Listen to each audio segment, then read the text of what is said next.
Hello and welcome to CKS Academy. Today I am here with a story named Robinson Crusoe. तो चलिए इस कहानी को पढ़ते हैं और अपनी अंग्रेजी को बेहतर करते हैं. Let's start.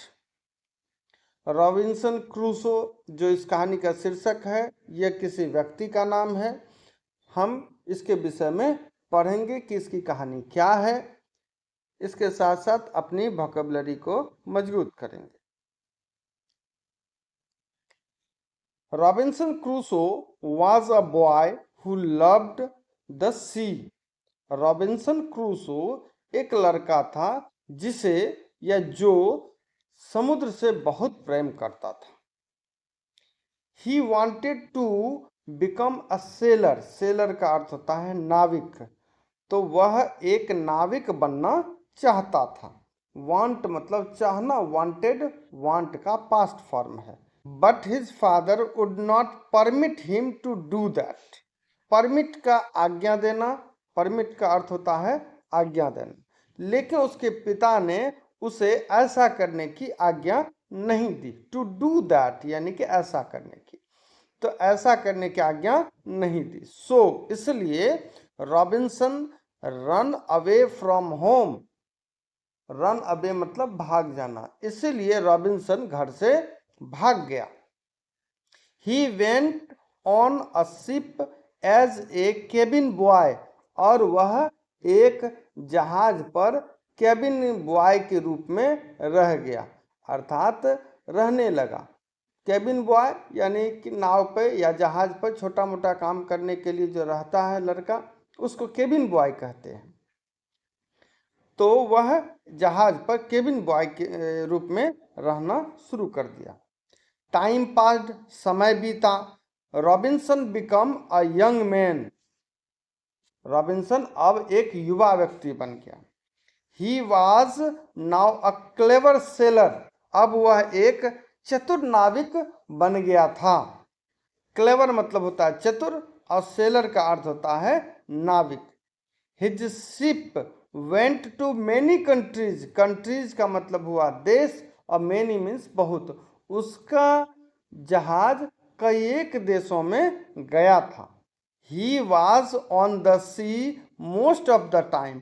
और अधिकांश समय वह समुद्र में रहता था.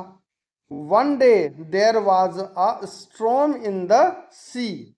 स्टॉर्म का अर्थ होता है तूफान. एक दिन समुद्र में तूफान आया. द विंड, विंड मीन्स हवा. ब्लू, ब्लो मतलब होता है बहना, और ब्लो का जो पास्ट फॉर्म है वह है ब्लू. तो हवा बहुत तेज बह रही थी. And waves rose high.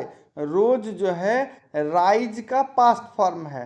Rise means उगना या उठना, और रोज उसी का उठा. तो और वेव का अर्थ हुआ लहर. तो समुद्र की लहरें ऊपर उठने लगी. They carried Crusoe's ship on to a sand bank. Sand bank का अर्थ ऐसा तट जहां पर केवल बालू ही बालू हो. सैंड का अर्थ होता है बालू और बैंक का अर्थ होता है तट. तो वह तूफान क्रूसो के जहाज को ऐसे तट पर ले गया जहां केवल बालू था, अर्थात सैंड बैंक यानी कि बलवाहे तट पर लेकर चला गया. Now it could not sail. अब वो नाव को चलाया नहीं जा सकता था, अर्थात वो जो जहाज था वो जहाज फंस गया, अब उसे चलाया नहीं जा सकता था. Crusoe and the other sailors got into a small boat. Boat means नाव. तो क्रूसो और जो दूसरे नाविक थे वे सभी छोटे से नाव में सवार हो गए.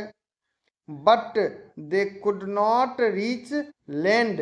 लेकिन वह तट तक नहीं पहुंच सके, यानी कि किनारे तक. लैंड यानी भूमि तक. तो भूमि कहने का यहाँ अर्थ हुआ तट.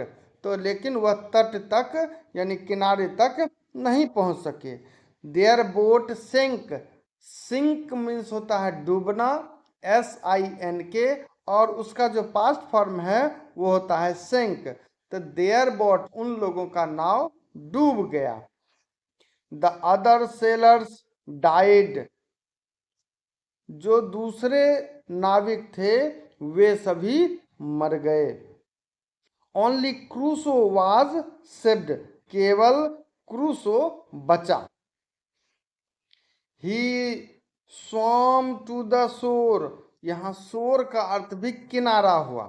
तो वह तैरता, स्विम मतलब होता है तैरना, तो ही स्वम उसी का पास्ट फॉर्म है। ही स्वम टू द शोर, और वह तैरता हुआ किनारे तक पहुंचा। Crusoe was now on a lonely island. Island का अर्थ होता है टापू, और लोनली मतलब खाली, अकेला, वीरान। तो क्रूसो अब एक वीरान टापू पर था। ही spent the night on a tree, वह स्पेंट, स्पेंड मतलब होता है बिताना या खर्च करना, इसी का पास्ट फॉर्म है स्पेंट। तो वह अपनी रात एक पेड़ पर उसने बिताई। नेक्स्ट मॉर्निंग, अगले सुबह, the storm was over, over मतलब हुआ यहाँ पर समाप्त होना। अगले सुबह तूफान समाप्त हो जाता है, यानी थम जाता है, रुक जाता है। So Crusoe swam back to the ship, इसीलिए क्रूसो अपने जहाज तक वापस तैर कर आ जाता है। He brought from there some food, tools, nails, sails, ropes and pistols. तो ब्राउट जो है ब्रिंग का पास्ट फॉर्म है। ब्रिंग का अर्थ होता है लाना, तो ब्राउट का अर्थ हो गया लाया। तो वहां से कुछ सामान लाया। क्या लाया? तो फूड, फूड का अर्थ होता है भोजन यानी खाने पीने की सामग्री। टूल्स यानी हथियार औजार। नेल्स यानी कि कांटियां।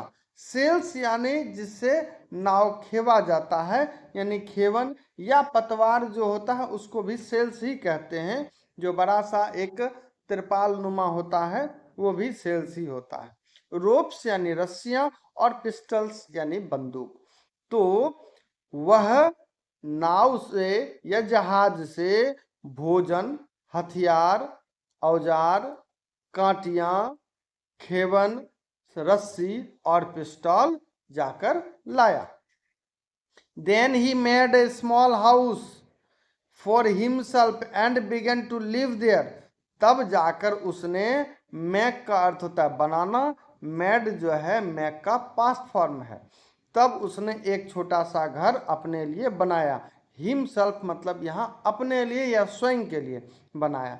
एंड बिगन, बिगन जो बिगिन का पास्ट फॉर्म है, बिगिन का अर्थ होता है शुरू करना, आरंभ करना, तो बिगिन का अर्थ हो गया आरंभ किया। तो बिगन टू लिव देयर, और उसने वहां पर रहना प्रारंभ किया या आरंभ किया। He felt very lonely, felt जो है फील का वर्ब टू है, यानी वह, फील का अर्थ होता है महसूस करना, अर्थात वह बहुत अकेला महसूस करता था। लोनली मतलब अकेला। He had nobody to help him और टू टॉक टू, उसके पास कोई नहीं था। नोबडी मतलब कोई नहीं, उसके पास कोई व्यक्ति मदद करने के लिए या बात करने के लिए नहीं था। वन फ्राइडे, एक शुक्रवार, ही saw some savages, savages मतलब होता है जंगली व्यक्ति। He saw some savages in the island, उसको आइलैंड पर कुछ जंगली व्यक्ति दिखाई दिए, यानी दिखाई दिया। They had with them a black man, उन लोगों के साथ एक काला व्यक्ति था। They wanted to kill and eat him, वे उसे यानी काले व्यक्ति को मार देना चाहते थे और उसे खा जाना चाहते थे। Crusoe killed the savages and saved the black man, Crusoe ने, किल मीन्स मारना, तो क्रूसो ने उन जंगली लोगों को मार दिया, और सेव मीन्स बचाना, और काले व्यक्ति को बचा लिया। This black man became his faithful servant, यह काला व्यक्ति उसका एक ईमानदार वफादार नौकर बन जाता है या बन गया। क्रूसो नेम्ड हिम फ्राइडे, चूंकि वह शुक्रवार को मिला था इसीलिए क्रूसो ने उसका नाम फ्राइडे रख दिया। He was now a happy man, अब वह एक खुश व्यक्ति या एक आनंदमय व्यक्ति या प्रसन्न व्यक्ति बन गया। He had somebody with him to talk to, क्योंकि अब उसके पास कोई था बात करने के लिए, अब उसके पास कोई बात करने के लिए व्यक्ति था। क्रूसो एंड फ्राइडे, जो कि वो काला व्यक्ति जिसका नाम फ्राइडे रखा गया था, तो Crusoe and Friday lived on that island for many years. Many years मतलब कई एक साल, तो अनेक वर्षों तक क्रूसो और फ्राइडे उस आइलैंड यानी टापू पर रहे। Then one day a ship passed that way, pass मतलब गुजरना, तब एक दिन एक जहाज उधर से गुजरा यानी होकर जा रहा था। The ships captain heard, heard means सुनना, तो हेयर का पास्ट फॉर्म है हर्ड, तो शिप के कैप्टन ने क्रूसो साउट, क्रूसो के साउट को सुना, यानी साउट मतलब आवाज, तो शिप के कैप्टन ने क्रूसो के आवाज को सुना, इसकी ध्वनि को सुना। He sent a boat to the island, उसने एक, सेंड मीन्स होता है भेजना, इसका पास्ट फॉर्म है सेंट, उसने एक नाव उस टापू के लिए भेजा। दिस बोट कैरीड, कैरी का अर्थ होता है ढोना या लाना, उठाकर लाना, लाद कर लाना, कई एक अर्थ हो सकता है। तो दिस बोट, वह बोट जिसको भेजा गया था, this boat carried Crusoe and Friday to the ship, उस नाव ने क्रूसो और फ्राइडे को उस जहाज तक लाया। The captain then took Crusoe and Friday to England in his ship, तब कैप्टन ने क्रूसो और फ्राइडे को अपनी जहाज पर इंग्लैंड ले कर चले गए, अर्थात उस जहाज के कैप्टन क्रूसो और फ्राइडे को अपनी जहाज पर इंग्लैंड लेकर चले गए। इस प्रकार ये कहानी समाप्त होती है। इसी प्रकार की और कहानियाँ, और इससे थोड़ा धीरे धीरे हम लेवल को ऊपर करते चलेंगे। तब तक आप इसको पढ़ें, इसको समझें और अपने वोकैबुलरी को मजबूत करें। साथ ही साथ न्यूज़पेपर रीडिंग का भी यहाँ पर वीडियोस होता है, उसे भी पढ़ें और डेली न्यूज़पेपर रीडिंग से भी अपने वोकैबुलरी को मजबूत करेंगे। आज के लिए इतना ही, धन्यवाद।